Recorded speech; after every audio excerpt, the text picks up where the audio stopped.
What's up, guys? Welcome into the Fireside Bears YouTube channel. My name is Usayd Kosho alongside my co host Max Smith. You can follow us on Twitter at Usayd Kosho, not Max Smith ESM. Make sure you're following us on all our social media pages.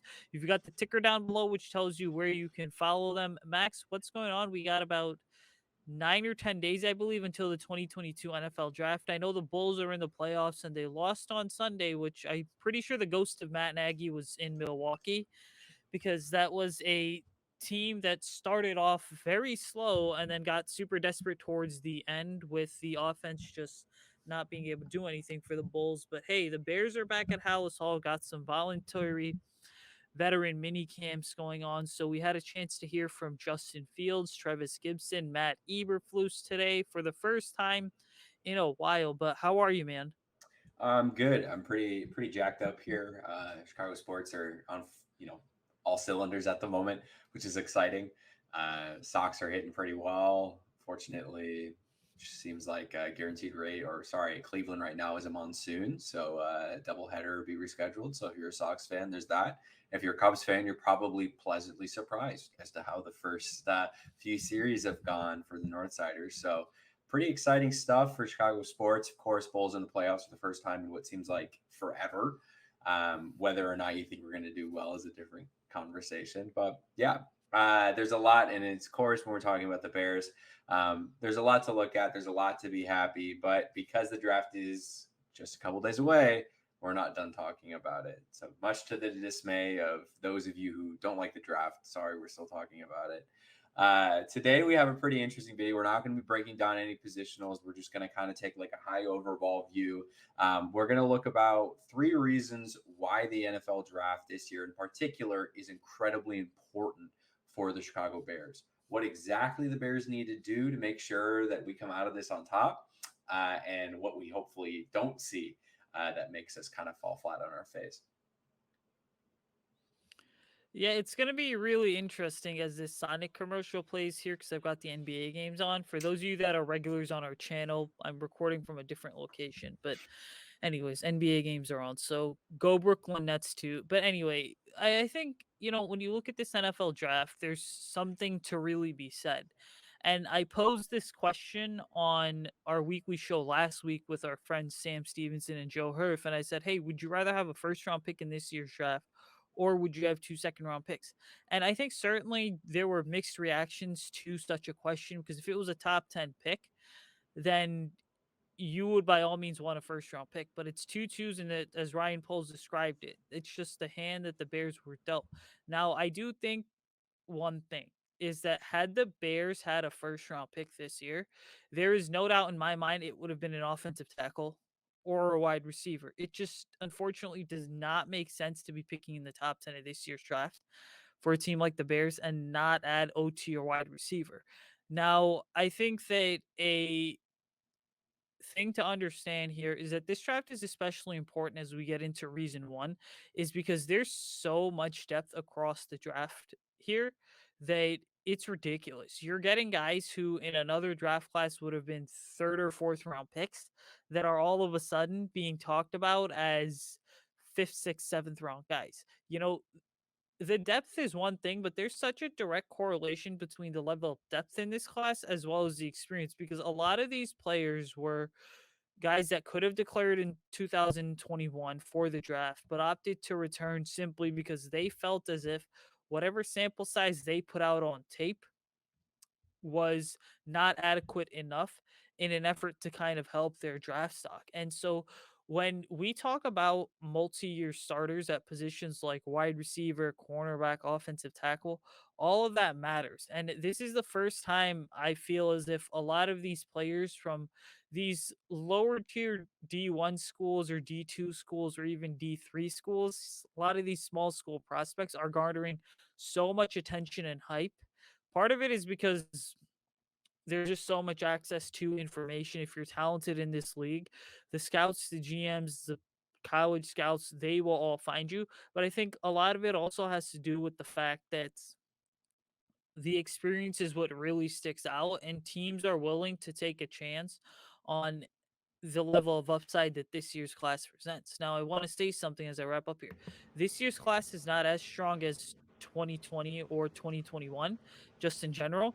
But I think that for the Bears, having the two second round picks, the one third round pick, and then the two fifth round picks and a sixth round pick bodes really well because that's really where the meat of this draft is. So Ryan Poles essentially can't go wrong here.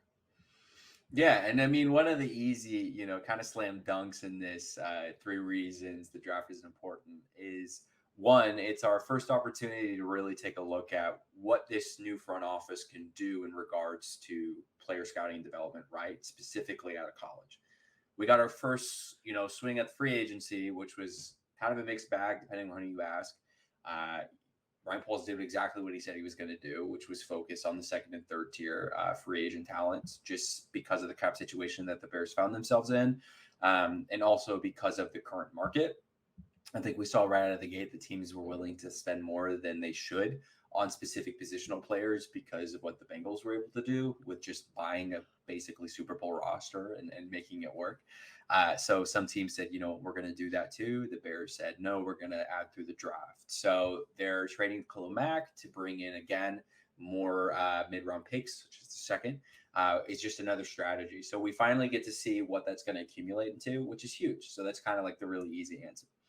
A little less of an easy answer is specifically what the team is doing to keep this roster young. Last year, like literally a year ago and some change, we were talking about how this was the oldest roster in the NFL, and how that's a death sentence for any organization because either you win now or you lose. Well, if you have the oldest roster in the NFL and you go 6-11, that's basically you're looking at a long time of losing. The roster drastically shifted over the past few months. And that seems like that was an initiative of Ryan Poles walking in, was going, hey, we have one of the oldest rosters in this league. We need to do something about this. So let's offload some of these old chips and we'll bring in some young guys in the free agency that are a little undervalued and get some, prove-it contracts. Boom, that's exactly what happened. Well, the next step is let's add more young talent at the draft. So loading up on picks, specifically, like you said, in those depth rounds, that never a bad move. You don't know. There's less risk and higher rewards on these players because we don't know who these guys are most of the time until we see them with pads on the football field. And that's true across the board, right? Even these first rounders, you don't know what they're going to be until you see them play in an NFL game. But at least with the second and thirds, we're not risking a bunch of this team's future on a certain individual. We're going, okay, didn't pan out. All right. Well, at least we have another second rounder that may have, right? Ideally, you'd like to get a pretty good talent out of that Khalil Mack second, ideally, because then we can go back and say, well, yeah, we traded Mack, but we got a, ridiculous. Alec Pierce turns out to be, one of the best wide receiver prospects of the past 10 years. That's best case scenario. So worst case scenario is guy turns into a positional player. Oh, well, it is what it is. It's probably what's going to happen. But I mean, look, there's a lot that could happen. So we could just sit here and speculate for hours about that. But really, it's what is Ryan Poles doing as a player and talent and scout evaluator? And then two, it's what are we doing to keep this roster young and continue to get younger? Yeah. So full disclosure, I set Bears Twitter ablaze on the weekend, Easter weekend actually, which was this past weekend. Hope y'all had a great Easter, because I said that I thought Alec Pierce was a bit overrated as a prospect, and I kind of clarified it too with our friends over at Three Kings of the Midway and said that, hey, I don't think he's necessarily a terrible prospect, but he would not be my first choice at 39 or 48 for wide receiver. And again, this is all depending on how the board falls. Now, I think that when we look at these two second round picks, you have to hit on both of these. And I've said this continuously and I've said it again. Another reason this draft is so important for the Bears is because you can't trade away a player like a Khalil Mack and then all of a sudden go ahead and not get two top tier players from 39 and 48. And one thing to understand is that Ryan Poles and Matt Eberflus come from an organization where both guys have traditionally, and both organizations, the Chiefs and Colts, have hit on second round picks. So you look at the Colts, I mean, they had players such as Darius Leonard, one of the most notable names that comes to mind. Julian Blackman, one of the best safeties right now in the NFL, who probably doesn't get enough credit, but Julian Blackman was also a second round pick. You look at the Chiefs, I mean, they drafted Nick Bolton in the first round of last year's draft, but then they also went back and they were able on day 2 and day 3 to get guys like Creed Humphrey as well as Trey Smith. So ultimately, you look at the Chiefs as well as the Colts here, and hey, they've had their fair share of drafting. So, when you look at the Chiefs right here, I mean, they drafted Nick Bolton, Creed Humphrey in the second round last year. They went ahead and they drafted Juan Thornhill in round 2 in 2019. You know, Chris Jones was a second round pick of the Chiefs in 2016, I believe. So both of these franchises and both of the top football minds in Chicago have kind of shown, hey, we're willing to hit and we can hit on these second round picks. There's so much talent to be found here. And so for the Bears, I mean, you got to maximize this right here. Now, let me say this at 39 and 48, I would not be mad if the Bears went ahead and doubled down and selected wide receiver, or offensive line. I think that both of those combinations, even OL wide receiver and vice versa, are more likely than wide receiver cornerback or offensive line cornerback. I don't want to see the Bears select a cornerback in round 2 unless there is a top-notch prospect that is somehow there. And I don't think there's going to be a top-notch prospect at 39 or 48 at the cornerback position. It's just the way the Bears needs line up this year, they're just going to have to rely more so on coaching as well as drafting and developing a mid-round pick, such as a day 3 guy at the cornerback position, get the best out of them to kind of shore that position up for 2022. Yeah, I mean that's what Flus is good at, right? Like we've said a million times on this channel, is that's what the Colts relied on for years, and that's probably what the Bears are going to transition in relying on as well, and developing the current young talent that we have in that room, like we broke down in our cornerback positional preview for the draft. You can check that out on the channel. Yeah, I mean, I think while you're talking, this honestly gives us an opportunity to really look at and evaluate how this front office views the middle round picks, right? Which is exactly what you alluded to with regards to what they handled, at least in Kansas City and in Indianapolis, which was not really blowing your load the first round, maybe, or trading up like we're used to with the Pace regime. Was always what is Pace cooking up? What is he going to do? What move is going to happen? We're going to move up because we do it every year. That's not going to happen. I think we're going to be, little head in the sand, low and slow. We'll take what we can get, but we're also sneakily acquiring more and more picks. Again, I think that just speaks to the fact that this roster is trying to see turnover. So a lot of these guys on these 1-year contracts this offseason won't be here next year unless they really show out and prove to the front office that they belong here in the future of this franchise. I don't want to use the word rebuild because we're more retooling. Again, a lot of the foundations are here. It's just trying to find support for those foundational pieces. So that's another thing. Also, one of my things to really look out for why this is such an important draft for the Bears is how are we getting tools and help for Justin Fields? That was number one MO for the free agency.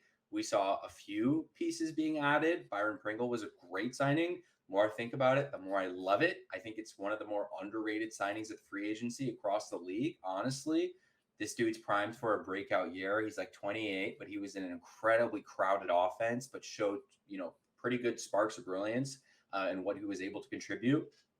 And we got him for a pretty cheap deal. Equinemi St. Brown's more of like a roster depth piece just because he's friends with Getsy, essentially. I'm not really predicting him to be much of a producer as much as a role player. And then, of course, we bring in Patrick Graham and we bring in some help on the offensive line. Question is how many of those signings are actually going to be day one impact starters? We don't know. It's probably maybe just Patrick Graham. We'll have to find out. And then we also bring in some tight ends that are, I don't even really remember their names and I have to commit them to memory here pretty soon, but that just kind of tells you the level of talent that those guys are.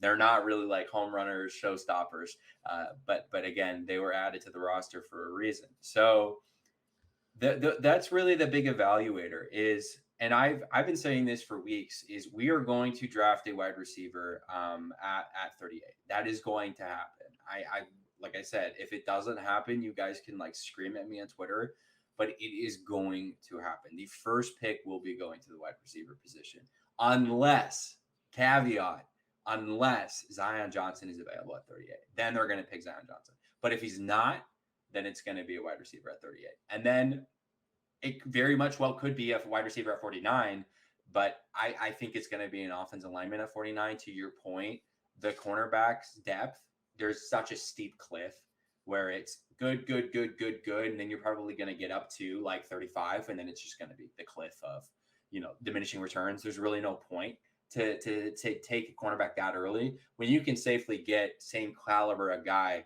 in the fourth that you could in the second, honestly. So again, that's probably what's going to happen. But the biggest thing is surrounding Justin Fields with young talent that can grow and develop with him in this new offense, with all of the supporting cast in regards to like the staff, right? Ty Tolbert is one of the best developers of wide receiver coaches in the NFL. So whoever we bring in that door as a rookie wide receiver is going to immediately be in one of the best positions to develop as a wide receiver in the NFL. You have Justin Fields, electric young quarterback, Ty Tolbert, electric great developer, wide receiver coach, and you have Luke Getsy, who brings an incredible scheme for just wide receivers in general. So it's a great situation regardless. It's just how many tools are we going to provide for Justin Fields?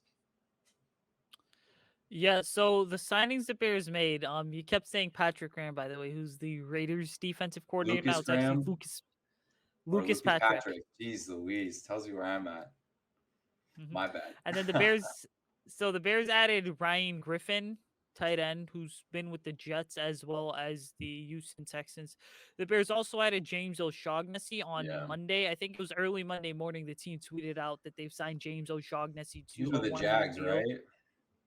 He was with the Jags. He was also a Nice. 2015 fifth round pick of the Chiefs. So a lot of what you're seeing this offseason has just been two things when it comes to free agency, which is also something to keep an eye on moving forward in the NFL draft, which leads into my third reason is that are the Bears going to go ahead and emphasize players that they're familiar with in the sense that they've talked to coaches in the college ranks?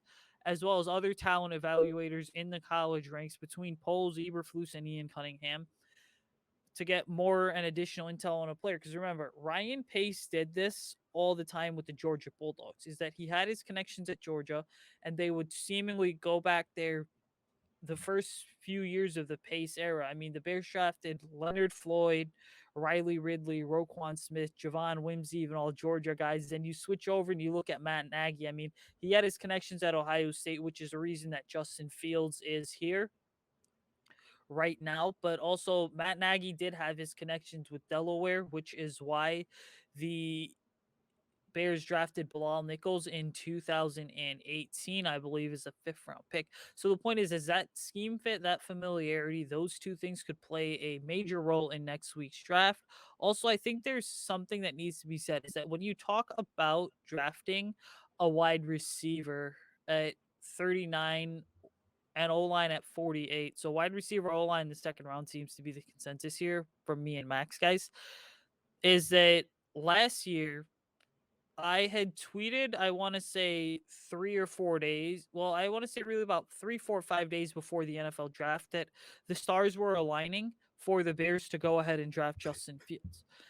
And so the reason I say that is one, because I was hearing a lot of stuff about who the Bears were really going to draft. Two, I put the tweet out there and I worded it the way that I did just to go ahead and really tease people. There were a lot of Packers fans talking about how it wasn't going to happen. The Bears were going to continue to live in quarterback poverty and that would go into the year with Andy Dalton and Nick Foles as the saviors of the franchise. But, when we say here, hey, wide receiver offensive line's likely in the second round, there's some legitimate truth behind it because it's interesting.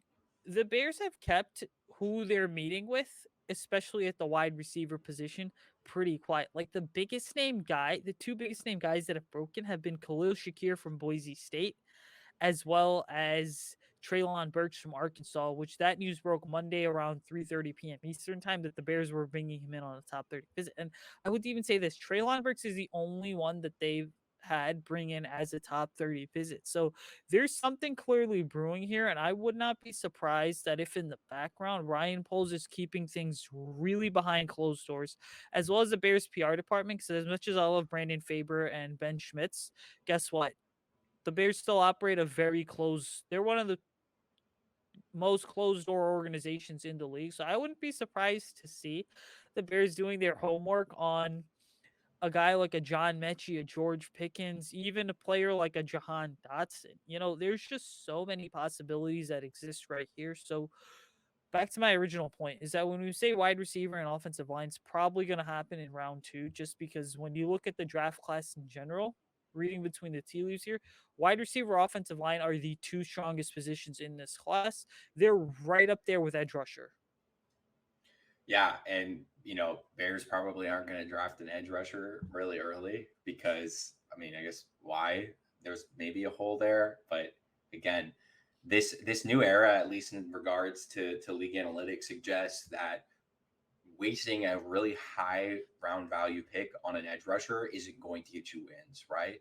If we look statistically, we realize that edge rushers don't win championships. So when Khalil Mack was traded, yeah, that's really sad. I get it. It's one of the more, common name, household names of the Bears. We all have jerseys of this guy. He's really fun to watch. It's fantastic. Khalil Mack's not the reason you win games. He hasn't been the reason we won games over the past, 2 seasons. He's not the reason you win championships. So he may be a piece of the pie for San Diego if he stays healthy. 100% believe that. But in regards to what position brings wins to the table, that's your wide receiver. And then potentially that's your offensive lineman, because again, we just watched the Bengals, who very much well could have won that game if they had more protection. And what did the Bengals do? They went out and bought a ton of protection. So that's the things that we look at, when we evaluate these teams and these rosters. And that's exactly what front offices do. And they go in a lot more in depth and a lot more numbers than we do. But no, you're completely right. The wide receiver positional is just so stacked. This might be one of the biggest wide receiver rooms, like at least in this class, that we've seen in a long time with this much talent. We're seeing role players going all the way into potentially the 4th and the 5th, solid guys that may honestly get starts in their second year. Khalil Shakir is a guy that you should definitely keep an eye on. I think he's going to be a later round pick. I think Bears and him make a lot of sense just watching his play and his scheme. And then again, you just can't ignore the fact that Ty Tolbert was at Alec Pierce's pro day, and that he wasn't at a different college where there was another big name group of wide receivers, Justin Fields' alma mater, intentionally, right? And but just saying, all of these dots, and they're there for a reason. And Bears PR is maybe too good at their job, so we're not going to know anything about really anything until it happens. Same thing happened last year with Justin Fields. We didn't really know until I know. Obviously, Usayd had a little insight on that. So if you don't follow him on Twitter, you should. But there's a lot of common sense involved, and common sense would suggest that. And looking at the positional, and looking at kind of the talent that will be surrounding that pick at 39, it's got to be wide receiver. And if it's not, it's got to be the best man up in O-line.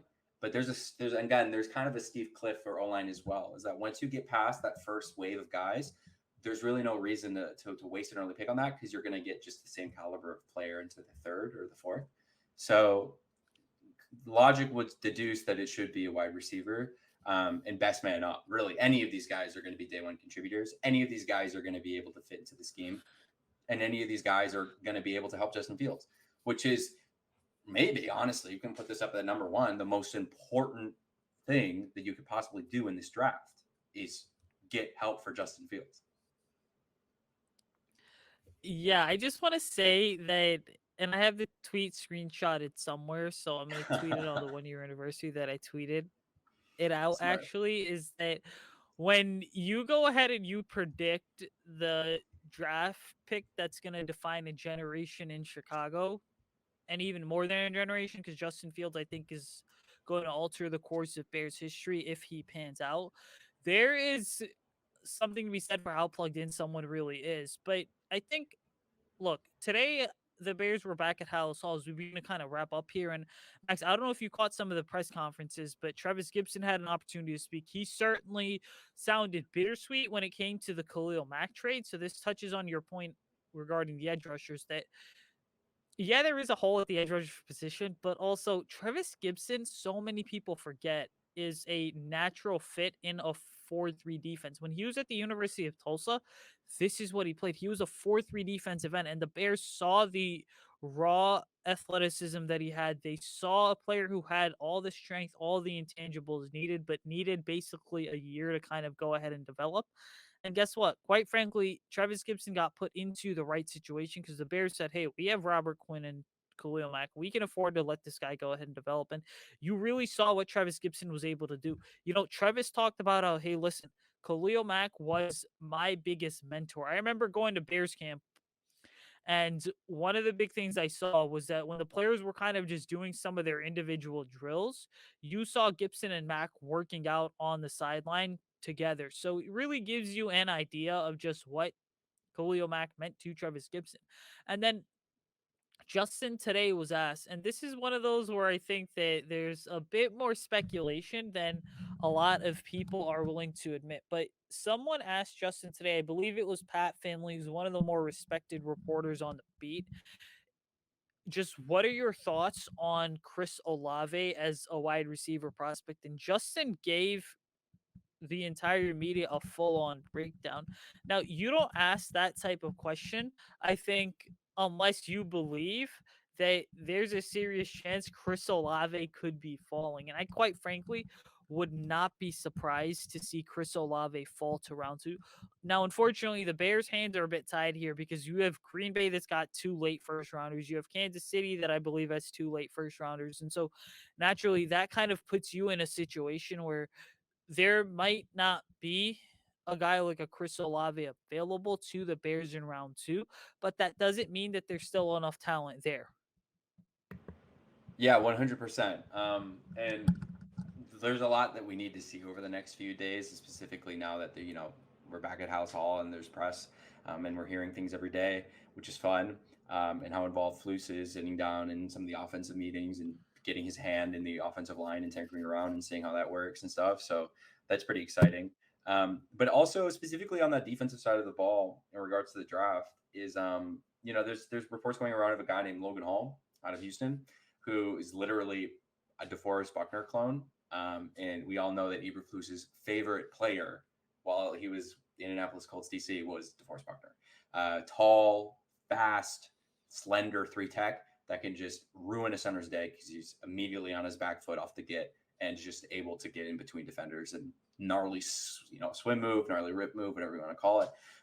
Guy's an incredible freak. Alan Williams visited. They used the top 30 or a 30-day visit or 30 visit, invited him to Hallis Hall. So there's a lot of smoke behind that rumor. Wouldn't be surprised if we don't see him in a Bears uniform here pretty soon as well. But again, the question is, what's the trade-off there? So this is a conversation we're going to continue having until literally we're sitting down, and we'll probably still continue to have this conversation when we sit down and watch this draft. Speaking of, we should probably do a draft live stream on this YouTube. We should probably figure out that pretty soon. We'll do a live draft reaction. But that'll be a lot of fun, guys. But again, let us know what your 3 reasons are, or at least things that you think are going to be most important for the Bears to address or do, I guess, in the 2022 NFL draft here next week. You can go ahead and throw that in the comments, and we'll be excited to see what you have to say.